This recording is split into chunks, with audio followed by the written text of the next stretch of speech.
예, 이제 오늘 마태복음 5장에 들어와 있는데요. 이제 5장은 5장부터 시작되는 이 산상수훈의 말씀은 이제 복음서 중에서도 이제 가장 보석과 같다고 얘기될 정도로 굉장히 귀한 말씀인데요. 자, 오늘 말씀을 통해서 하나님 나라의 성격이라는 제목으로 우리가 은혜를 받으려고 합니다. 오늘부터 시작되는 이제 오늘 본문부터 해서 8장까지 말씀을 보면요. 이제 하나님 나라 백성으로 우리가 초대를 받았는데 하나님 나라 백성은 어떻게 살아야 되는가라는 이야기를 이제 주님께서 말씀하기 시작합니다. 그 이야기를 이제 산상수훈을 열어가기 전에 오늘 5장을 통해서 주님께서는 하나님 나라의 성격이 뭔가를 설명하고 계세요. 자, 우리가 살아가야 될 하나님 나라는 어떤 곳인가, 이 세상 나라와 어떻게 다른 나라인가에 대해서 이제 개괄적인 소개를 하고 있는데요. 자, 오늘은 이제 이 말씀을 통해서 하나님 나라의 성격 한 3가지 정도 우리 살펴보면서 이제 은혜를 받기를 원합니다. 자, 첫 번째로 하나님의 나라는 오늘 말씀을 보니까 모든 비참하고 처참한 사람들이 다 참여할 수 있는, 그리고 그 사람들이 진정으로 행복해질 수 있는 그런 나라다. 자, 이렇게 말씀을 하고 있는데요. 자, 우리 1절을 한번 보겠습니다. 1절부터 제가 읽습니다. 예수께서 무리를 보시고 산에 올라가 앉으시니 제자들이 나온지라 입을 열어 가르쳐 이르시되 그랬죠. 자, 여기 보면 예수님께서 이제 산 위에 올라가셔서 무리들을 가르치셨다 그래서 우리가 산상수훈이라고 그러는데요. 자, 무리들이 이제 왜 몰려왔죠?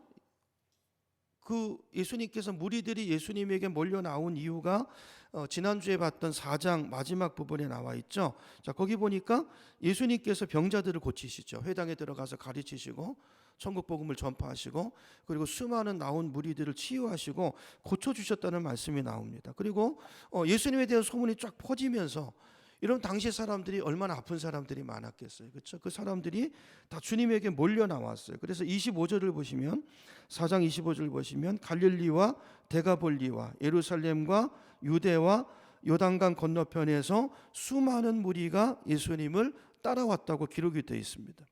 자, 그래서 몰려온 그 무리들을 향해서 이제 주님께서 가르치기 위해서 산에 올라가서 앉으셨는데, 그 내용이 이제 오늘 5장 3절부터 시작해서 좀 뒤로 넘겨볼까요? 우리 빨간 글씨로 된 부분 있죠? 쭉 가시면 어디까지 이어집니까? 7장 몇 절이죠? 27절까지. 그렇죠? 자, 이 말씀을 우리가 산상수훈이라고 이야기하는데, 그 중에서 이제 오늘 우리가 살펴볼 말씀은 팔복의 말씀이에요. 자, 오늘 팔복, 그 산상수훈 중에서도 서론에 해당되는 말씀인데, 자, 이 말씀을 통해서 주님께서 어떤 말씀을 하시는가? 자, 우리 살펴보기를 원합니다. 자, 먼저 3절을 보면, 자, 심령이 마음이 가난한 사람은 복이 있나니 하늘나라가 그들의 것이다 그랬어요. 그죠? 그리고 애통하는 자, 슬퍼하는 사람이 복이 있나니 하나님이 그들을 위로하실 것이다. 자, 이런 말씀을 하세요. 자, 우선 여기 이제 마음이 가난한 자, 심령이 가난한 자, 여기서 마음이 가난하다고 하는 것은요, 마음이 겸손한 사람이란 뜻이 아니에요. 자, 우리 그렇게 생각하기 쉬운데 원문의 뜻은 오히려 정반대입니다. 마음이 파탄난 사람이란 뜻이에요. 그러니까 마음은 이제 그 우리 영적이라는 것으로 바꿔 말할 수 있는데, 자, 영적으로 파탄돼 있는 사람, 그러니까 뭔가 마음이 결핍돼 있는 사람. 자, 예를 들면 어떤 사람이냐면요, 이제 유대 사람들 같으면 율법에 대해서 전혀 알지 못하고 영적으로 별로 이 하나님의 나라에 대한, 또 하나님에 대한 영적인 감각도 없어가지고 아무런 그런 개념 없는 사람들이 있잖아요. 그러니까 여러분, 이 당시만 해도 종교가 전부인 세상이었는데, 그런 세상 속에서 영적인 감각이 없다면 그 사람은 정말 비참한 사람이거든요. 그 사람들을 일컫는 거예요. 자, 그래서 주님의 말씀이 무슨 말씀이냐면, 자, 당시에 이제 이런 사람들, 이렇게 마음이 파탄나 있고 말씀도 모르고 관심도 없고 자기 욕심대로 살고, 자, 이런 사람들은 당시 종교인들에게, 바리새인 같은 사람들한테 엄청 무시당하고 업신여김을 당했거든요. 죄인이라고 외면을 당하고, 이런 사람들은 그 성전에 들어갈 수도 없었습니다. 그렇죠? 그런 사람들이에요. 그러니까 인종적으로 본다면 사마리아 사람들이 여기 해당될 것이고요. 직업으로 본다면 뭐 세리 같은 사람들, 그죠? 또 창녀 같은 사람들, 이런 사람들이 이제 여기 마음이 가난한 사람, 파탄난 사람에 해당되는 것이죠. 근데 그런 사람들을 향해서 주님께서 뭐라고 말씀하십니까? 지금 여기 몰려 나온 무리들 중에서도요, 이런 사람들이 많아요. 그들을 향해서 주님께서 뭐라고 말씀하시냐면, 그런 너희들이 복이 있다는 거예요. 왜 복이 있습니까? 이제 임하고 있는, 지금 도래하는 하나님의 나라는 바로 그런 사람들을 위한 것이라는 거예요. 그러니까 지금 다가올 이 하나님의 나라는 지금까지가 우리가 경험한 세상 나라와는 전혀 다른 나라라는 것이죠. 그런 사람들이 와서 위로받는 나라, 또 새롭게 빚어지는 나라, 그런 나라라는 것입니다. 두 번째, 애통하는 자도 마찬가지인데요. 여기 애통한다는 것이 무슨 영혼을 위해서 애통하고 하나님 나라를 생각하면서 눈물 뿌리고 그런 사람들을 가리키는 것이 아니고, 그런 경건한 자들을 말하는 것이 아니고, 지금 여기 나와 있는 사람들은요, 삶 자체가 슬픈 사람들이에요. 여기 치이고 그저 저기 깨지고 맨날 핍박받고, 당시 로마가 지배하는 시절이었잖아요. 로마 군인들한테 억압받고 착취당하고, 거기 또 반항했다가 죽임을 당하고, 그래서 가족들을 잃어버리고, 그래서 정말 마음이 슬플 수밖에 없는, 아니 인생 자체가 슬픈 그런 사람들을 향해서 오늘 주님께서 말씀하시는데 뭐라고 말씀합니까? 그런 사람들은 복이 있다는 거예요. 왜냐하면 지금 다가오는 하나님의 나라는 바로 그런 사람들을 위한 나라라는 것입니다.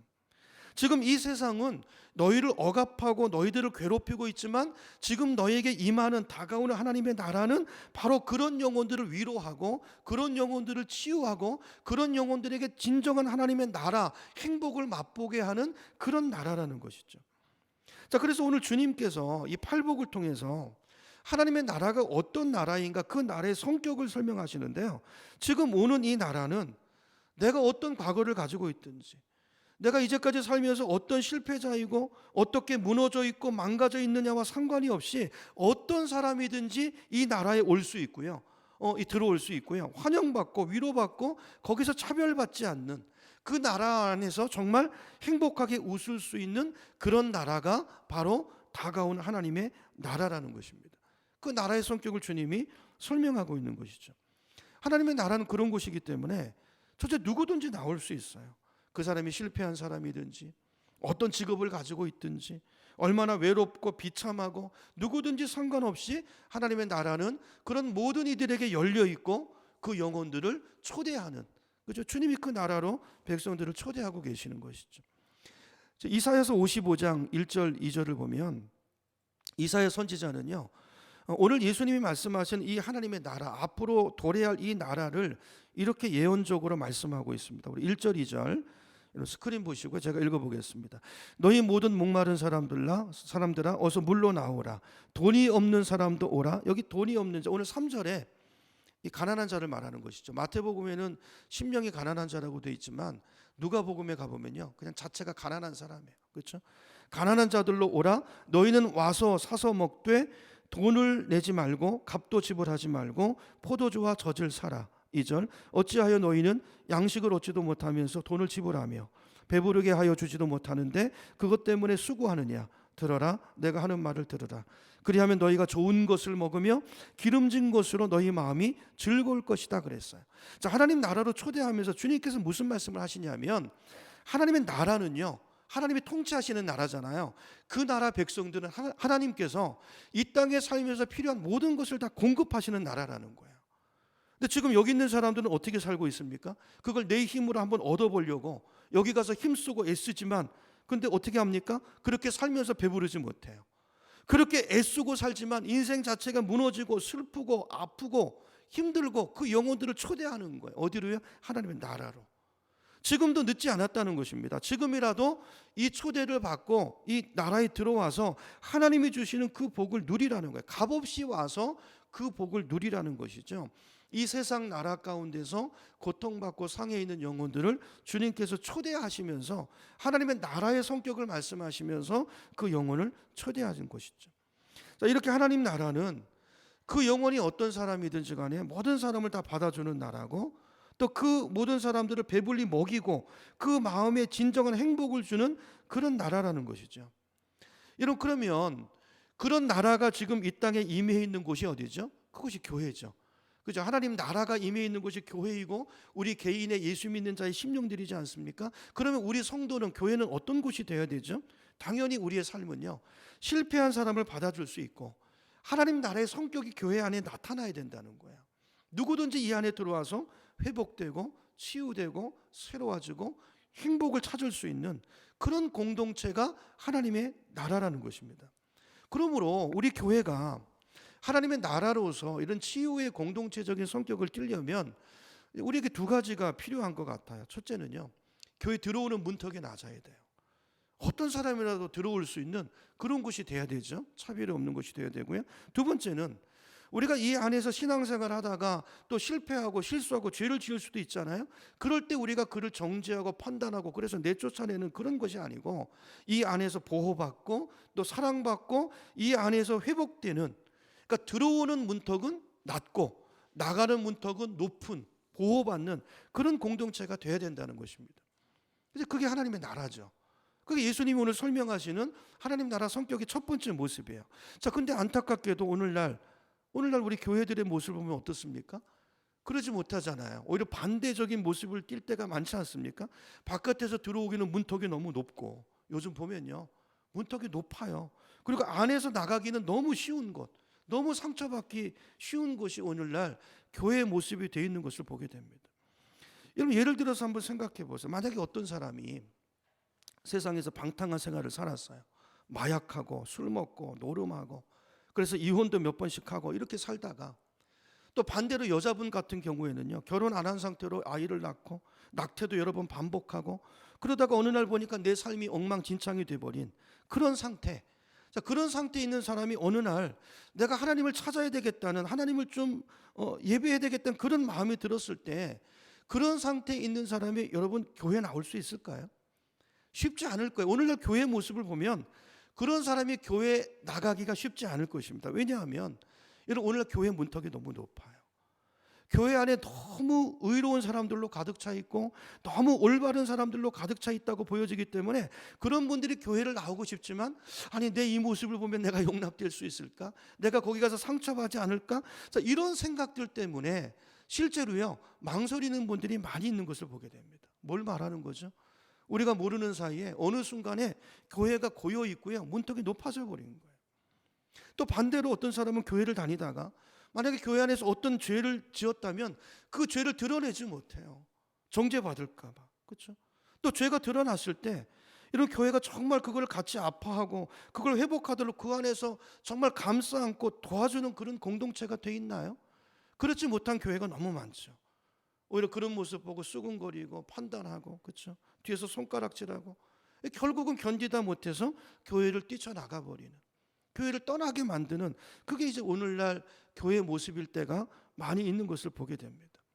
그러니까 예수님께서는 죄인들을 용서하시고 어떤 사람이라도 받아주시고 용납해 주셨는데, 자, 그런데 예수님의 몸된 교회는 그렇지 못하다는 것이죠. 오히려 죄인들한테 모멸감을 주고 그 사람을 밀어내버리는, 이게 오늘날의 교회 모습은 아닌지 우리가 우리 교회를 좀 돌아보는 시간이 될 줄로 믿습니다. 자, 오늘 주님의 말씀을 보면 교회는, 하나님의 나라는 어떤 곳이어야 하는가? 누구도 들어올 수 있어야 되고, 그리고 어떤 사람도 그 안에 보호받아야 되고, 그 안에서 용납받고 치유가 일어나는 그런 치유의 공동체가 되어야 된다는 거예요. 왜 그렇습니까? 하나님이 그런 분이시고, 우리가 그렇게 용납받아서 하나님의 가족이 되었고, 또 그게 하나님이 소원하는 것이기 때문이라는 거예요. 여러분, 이사야서 57장에 보면 그 말씀이 있어요. 이사야 57장 18절 19절을 제가 세번역 성경으로 제가 읽어보겠습니다. 사람의 소행이 어떠한지 내가 보아서 다 알고 있다. 그러나 나는 그들을 고쳐주겠다. 그들을 인도하여 주며 도와주겠다. 슬퍼하는 사람들을 위로하여 주겠다. 이제 내가 말로 평화를 창조한다. 먼 곳에 있는 사람과 가까운 곳에 있는 사람에게 평화가 있어라. 주님께서 약속하신다. 내가 너를 고쳐주리라 그랬어요. 이게 주님의 약속이에요. 우리 영혼 인생을 향한 하나님의 마음이라는 것입니다. 하나님 우리 모습을 아세요. 우리가 얼마나 무너져 있는지. 그리고 그 영혼을 이끌어서 하나님은 치유하시고 새 길을 열어주시고, 아까 상한 마음을 아까 그 찬양 가사 기억나시죠? 그게 하나님의 마음이라는 것입니다. 그러므로 이 하나님의 나라는 그분이 다스리는 나라잖아요. 그분의 통치가 임하는 곳이잖아요. 그러므로 하나님의 교회는 어떤 곳이 되어야 됩니까? 어떻게 하든지 우리 모두가 그 하나님과 같은 그 마음을 품어야 되겠죠. 그렇죠? 그 넓은 마음을 가지고 어떤 영혼이라 할지라도 이 안에 들어올 수 있도록 우리 문턱을 낮추고, 또 우리 안에서 함께 신앙생활 하다가 어떤 잘못과 실수와 실패를 한 사람이라 할지라도 그 사람을 정죄하는 것이 아니고 끌어안고 사랑하고, 그래서 치유해낼 수 있는, 그러니까 들어오는 문턱은 낮고 나가는 문턱은 높은 그런 치유의 공동체를 우리가 만들어 가야 될 줄로 믿습니다. 이게 우리 교회의 사명이고 하나님 나라의 첫 번째 성격이라는 것이죠. 자, 두 번째로 하나님 나라 두 번째 특징이 뭐냐면요, 하나님의 나라는 우리가 소망하던 모든 의가 그대로 성취되는 곳이라는 거예요. 자, 5절부터 이제 그 말씀을 하고 있는데요. 자, 5절부터 9절까지를 우리 한번 같이 작은 소리로 한번 같이 5절부터 9절까지 읽겠습니다. 시작.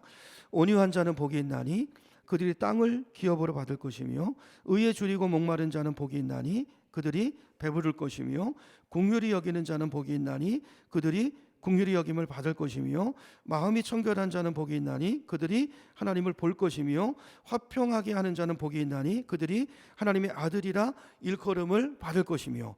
자, 여기 나오는 5가지 요소들이 있죠. 온유하고 의에 줄이고 긍휼히 여기고 마음이 청결하고 화평케 하고. 이 5가지는요, 인간이라면 누구나 꿈꾸는 모습이에요. 우리가 다 이런 사람이 되고 싶어 하지 않습니까? 그러니까 왜 이런 사람이 되기를 원하는 마음이 우리 안에 있을까요? 왜냐하면 이게 하나님의 성품이거든요. 그리고 우리 자체가 하나님의 형상으로 만들어졌기 때문에, 자, 우리가 이렇게 살진 못하지만 이렇게 살고 싶은 이 갈망과 목마름은 누구에게나 다 있어요. 그렇죠? 다 온유하고 싶죠. 근데 마음대로는 안 돼요. 온유하고 싶지만 마음속에서 확 일어나는 울분을 어떻게 컨트롤하지 못해가지고 또 우리 무너지기도 하지만, 근데 그 소원하는 마음이 있어요. 우리가 자비로운 사람이 되고 싶은 마음이 우리 안에 있어요. 근데 이 마음대로 우리 인생이 사라지지 않죠. 왜 소원은 있는데 이게 되지 않을까요?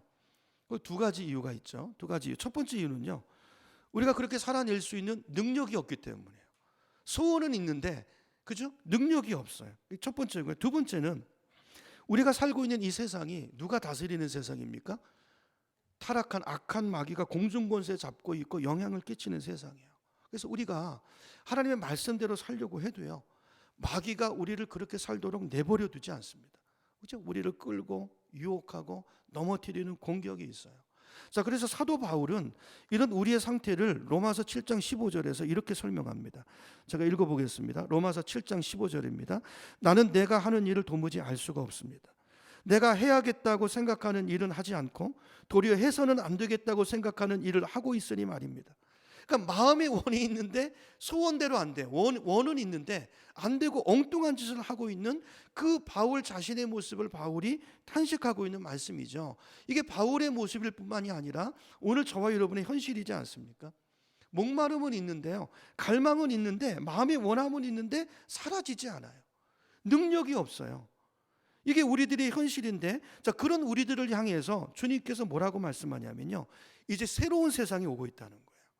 하나님의 나라가 오고 있는데, 이 나라는 너희들이 꿈꾸던 갈망하는 그 일들이 모든 소망이 이루어지는 나라라는 거예요. 지금까지는 안 됐는데 그 나라에서는 이제 그 일들이 되어진다는 것입니다. 예를 들면 이제 여기 온유한 자는 복이 있나니 그랬잖아요. 그러니까 이 말은 무슨 말이냐면, 주님의 이 말씀에 제 이제 말씀 설명을 배경으로 해서 보면 이런 뜻이에요. 너희가 온유하게 살고 싶었지만 안 됐지. 근데 그런 소원이 있었지. 그 소원이 있었다면 너희는 복 있는 사람이야. 왜 그래요? 이제 그런 사람이 될 거니까. 지금은 소원이 있었지만 안 됐지만, 그래서 늘 좌절 가운데 있었지만 이제 하나님의 나라 안에서 그런 삶을 살아갈 수 있다는 것입니다. 중요한 것은 갈망이죠.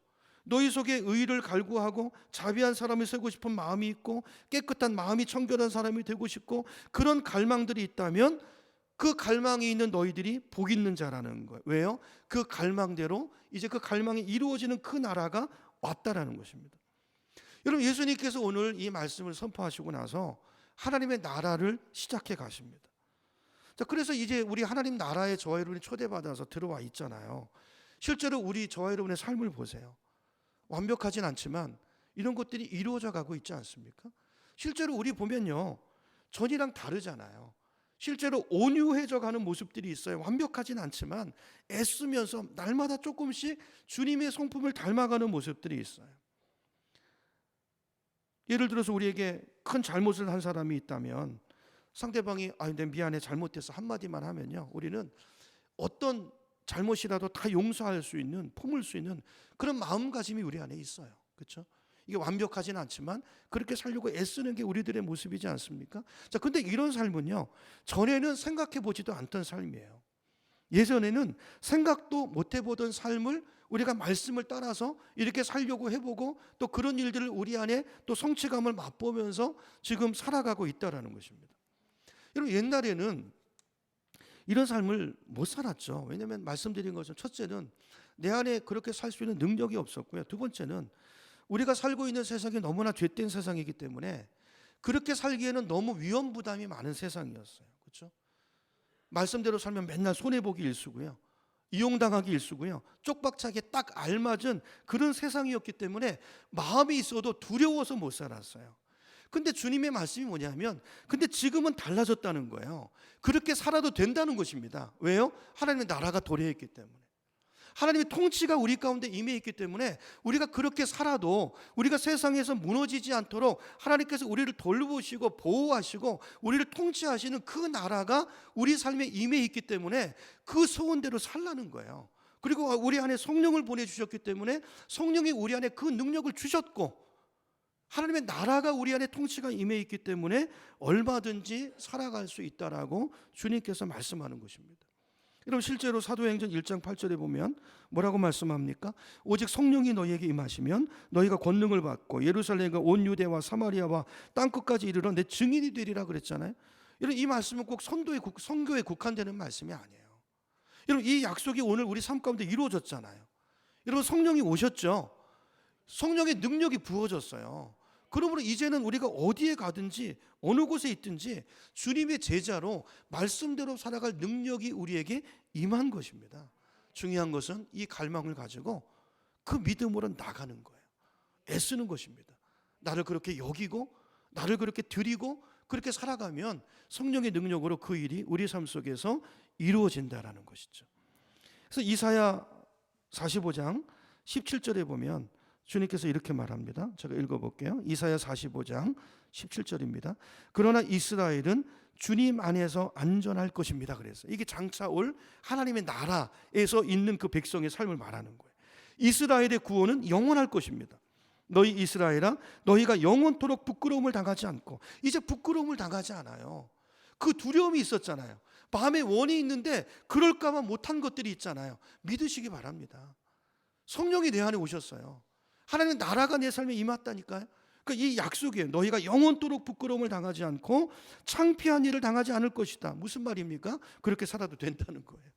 내가 보호하고 너희 안에 이 하나님 나라의 백성의 삶을 너희 순종을 통해서 너희 삶에 내가 이루어주겠다는 거예요. 여러분, 그러므로 주님께서 이렇게 말씀하시니까 여러분, 우리 한번 이렇게 살아보자고요. 그렇죠?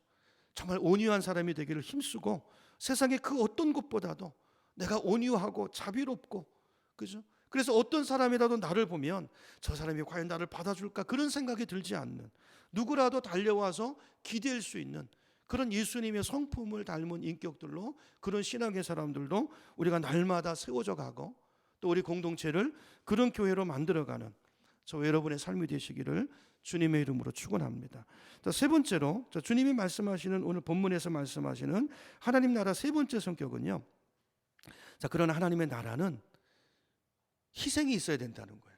그냥 주어지는 게 아니라 우리의 희생을 통해서, 우리의 순종을 통해서 이루어지는 나라라는 거예요. 우리 10절을 보겠습니다. 10절부터 12절까지 우리 작은 소리로 같이 읽어보겠습니다. 시작. 의를 위하여 박해를 받는 자는 복이 있나니 천국이 그들의 것입니다. 나로 말미암아 너희를 욕하고 박해하고 거짓으로 너희를 거슬러 모든 악한 말을 할 때는 너희에게 복이 있나니 기뻐하고 즐거워하라. 그랬어. 하늘에서 너희의 상이 큼이라. 너희 전에 있던 선지자들도 이같이 박해하였느니라. 아멘. 무슨 말씀입니까? 이 죄된 세상에서 하나님의 나라가 왔는데 그 나라가 이미 임했지만 아직 완성된 것은 아니에요. 근데 그 나라를 이루어가는데 하나님은 우리와 함께 그 나라를 이루어가기를 원하시는데, 여러분, 그 나라가 완성되기 위해서 여러분 이 세상에서 그 나라를 만들어가는 거잖아요. 거기 어떻게 고통이 없을 수 있고 거기 어떻게 희생이 없을 수 있느냐. 그 희생이 있어야 된다, 그 말씀을 하는 거예요. 그것이 때로는 모욕으로 오고 우리를 향한 비난으로 올 수도 있고 우리를 향한 박해의 모습으로 올 수도 있지만 그것은 상급이 있는, 그렇죠? 보상이 있는 희생이라는 것입니다. 여러분, 오늘날도요, 지구에 살고 있는 인구의 3분의 1 정도는 예수를 믿으면요, 신앙을 갖게 되면 목숨을 걸어야 되는 그런 나라에 살고 있는 사람들의 숫자가 3분의 1이에요. 지금도 예수 믿는 것 때문에 불이익을 당하고 목숨의 위협을 받는 사람들이 얼마나 많은지 몰라요. 근데 우리는 그런 핍박은 없잖아요. 그렇죠? 그런 핍박은 없어요. 그러므로 저와 여러분이 하나님 나라를 이루어가기 위해서 때로 받는 어려움이나 희생을 기쁨으로 감당할 수 있는 우리가 되기를 축복합니다. 자, 예를 들면 우리 가운데는 그런 두려움들이 있을 수 있죠. 혼자 아무도 안 믿는데 혼자 처음 예수 믿는 분들 경우에 예수 믿게 되면 이제 명절 때 같은 데 되면 이제 좀 갈등이 되지 않습니까? 당장 이 제사 문제 어떻게 해야 되나, 그렇죠? 그런 두려움들이 있죠. 근데 그때 두려워하지 말라는 거예요. 그때 희생을 각오하는 마음을 가지라는 것입니다. 왜냐하면 나 한 사람을 통해서 우리 가족을 구원하시고 또 친지들을 구원할 계획을 주님께서 가지고 우리를 하나님 나라로 부르셨는데 우리 희생 없이 그곳에 하나님의 나라가 설 수 없다는 거예요. 그렇죠? 우리의 순종과 헌신을 통해서 그 하나님의 나라는 확장돼 간다는 것입니다. 여러분, 우리나라에 복음이 들어온 과정도 한번 보세요. 우리나라가 그냥 이렇게 신앙의 자유를 가진 나라가 된 것이 아니죠. 이 땅에 이 복음이 하나님의 나라가 이렇게 세워지기 위해서 얼마나 많은 선교사들이 와서 피를 흘렸고요. 우리 믿음의 선조들이 얼마나 많은 대가를 지불했는지 몰라요. 이런 희생 없이 하나님의 나라가 서지 않습니다. 근데 우리가 당하는 희생은 그러나 헛된 희생이 아니라는 것이죠. 우리가 그 하나님의 나라, 우리를 통해서 완성될, 우리를 통해서 들어오게 될 그 백성들을 바라보면서 우리가 담대하게, 그렇죠? 이 고난을 핍박을 두려워하지 않을 수 있는 우리의 신앙이 되기를 간절히 소망합니다. 물론 지혜는 있어야 되겠죠. 그러나 우리 삶 속에서 내가 예수 믿는 거 숨기는, 두려워하고 그렇게 하면 안 된다는 거예요. 그렇죠? 자기가 예수 믿는 거 드러내고 당당하게 밥 먹을 때도 내가 기도하고 밥 먹어도 되겠습니까? 물어보고 기도하고, 이런 모습들이 박해를 두려워하지 않고 그곳에 하나님의 나라를 임하기 위해서 내 희생과 수고를 아끼지 않을 수 있는 그런 결단과 각오가 있어야 된다는 거죠. 자, 그래서 11절을 보시면요. 자, 11절 제가 읽어보겠습니다. 나로 말미암아 너희를 욕하고 박해하고 또 거짓으로 너희를 거슬러 모든 악한 말을 할 때는 너희에게 복이 있나니 기뻐하고 즐거워하라. 그래서 기뻐하고 즐거워하라. 그렇죠? 오늘 저와 여러분이 완벽하진 않지만 우리 모습이, 우리가 이렇게 하나님 나라의 일꾼으로 초대돼서 그 나라를 만들어가고 그 나라를 확장해 나가고 있는 일에 쓰임받은 일꾼이라는 사실을 기억하고 우리에게 주어진 사명들을 또 한 주간도 삶의 자리 속에서 잘 감당하는 우리가 되기를 축원합니다. 물론 우리 모습이 완벽하진 않죠. 그렇죠? 그러나 완성을 향해서 나가고 있는 거잖아요. 그 선한 싸움을 잘 싸워 나가야 됩니다. 그래서 오늘 본문에도 보면, 오늘 본문의 이제 귀결점들은 전부 미래형으로 되어 있어요. 오늘 4절부터 보세요. 4절 보시면 애통하는 자는 복이 있나니 하나님이 그들을 위로하셨다가 아니라 뭐라고 되어 있습니까? 위로하실 것이며. 그래서 위로하실 것이며. 그러니까 이 나라가 아직 완성된 것이 아니고 완성되어져 가는 나라라는 것을 말하고 있는 거예요. 5절에도 보면 온유한 자는 복이 있나니 그들이 땅을 기업으로 받았다가 아니고 기업으로 받을 것이며 그랬잖아요. 받을 것이며. 그리고 이건 미래를 바라보고 있잖아요. 여기 기업은 이 땅의 기업을 말하는 게 아니죠. 하늘나라의 기업이 예비되어 있다는 거예요. 그 나라를 바라보면서 매일매일 그 나라의 완성을 향해서 달려갈 것을, 하나님의 나라의 성격을 말씀하시면서 그 영혼을 초대하시면서 그 삶을 말씀하고 있는 것이죠. 여러분, 이 땅에서는 하나님의 나라가 완벽하게 이루어지지 않을 수 있습니다. 그렇다고 해서 안 이루어지는 거 아니죠. 조금씩 지금도 그 나라는 완성돼 가고 있어요. 그러다가 어느 날 우리가 완벽한 교회의 모습을 보는 날이 오게 될 것입니다. 자, 그 날을 바라보면서, 그렇죠? 이 땅에서 우리가 감당해야 될 일들, 그런 일을 감당하면서 우리가 주님의 성품을 닮아가면서 그런 순종을 해나갈 수 있는 그런 결단이 우리 가운데 있어야 되겠죠. 우리 히브리서 11장을 한번 찾아보겠습니다. 히브리서 11장. 자, 성경에 보면 그렇게 살았던 사람들, 그 믿음의 사람들을 쭉 기록해 놓고 있는데요. 그게 이제 믿음장이라고 알려져 있는 히브리서 11장인데 그 중에서 몇 절을 보냐면 13절 한 절만.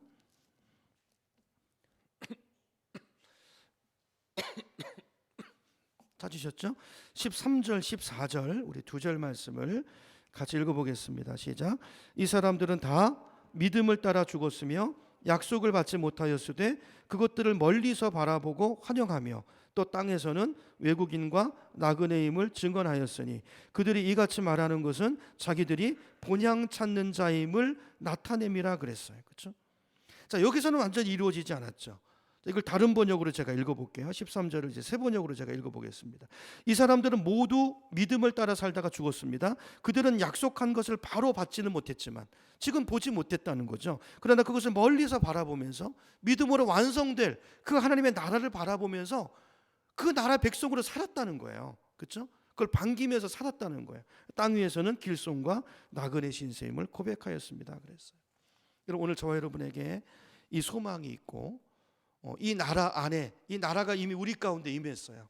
내가 그 나라 백성이라는 사실을 기억하고 하나님의 나라는 어떤 나라인가? 그렇죠? 우리는 이 세상의 다스림을 받는 사람이 아니고 하나님 나라 백성으로 하나님의 통치를 받는 사람들이에요. 그렇죠? 그 내가 누구인가를 기억하시고 그 나라의 성격, 우리 공동체를 그런 나라로 만들어가고 그런 나라 백성으로서 세상 속에서 그런 사명자로 살아가는 저 여러분의 삶이 되기를 축원합니다. 우리가 그렇게 살아갈 때 우리의 모든 노력이 헛되지 않을 거예요. 우리가 겪고 있는 그 작은 희생이, 그죠? 가정에서, 직장에서, 우리 삶의 자리 속에서 우리가 뿌리는 그 눈물이 하나님 나라를 세우는데 밑거름이 되고 귀하게 사용되게 될 것입니다. 그리고 우리의 수고들을 통해서 그 나라가 언젠가는 완성되는 날이 올 거예요. 그래서 하나님께서는 우리에게 이렇게 약속하세요. 이사야 9장 7절입니다. 참 이사야서를 보면요, 이사야는 신약의 복음서 같은 말씀. 거기 보면 이렇게 말씀해요. 이사야 9장 7절입니다. 그의 왕권은, 이제 하나님 나라의 왕권을 말하는, 하나님 나라가 시작됐잖아요.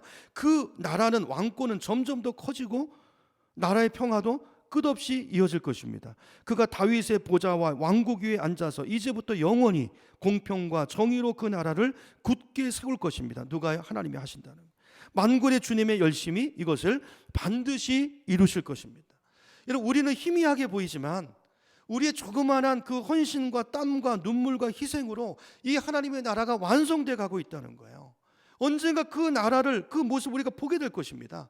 그 모습을 꿈꾸면서 여러분, 우리 삶의 자리 속에서 우리가 소망했던 것들, 그러나 전에는 우리가 살지 못했던 것들, 그게 이제는 우리 안에 될 수 있다는 사실을 확신하시고 내 안에 와 계신 성령을 의지하시고 날마다 모든 관계 속에서 온유하기를 힘쓰시고, 그죠? 자비롭기를 힘쓰시고 원수를 사랑하기를 힘쓰시고, 그렇게 해서 그 모습을 꿈꾸고 마음껏 온유해지고 마음껏 주님을 닮아감으로 우리 삶의 자리 속에 하나님의 나라를 세워갈 수 있는 우리 모두가 되시기를 예수님의 이름으로 축원합니다. 우리 찬양하겠습니다.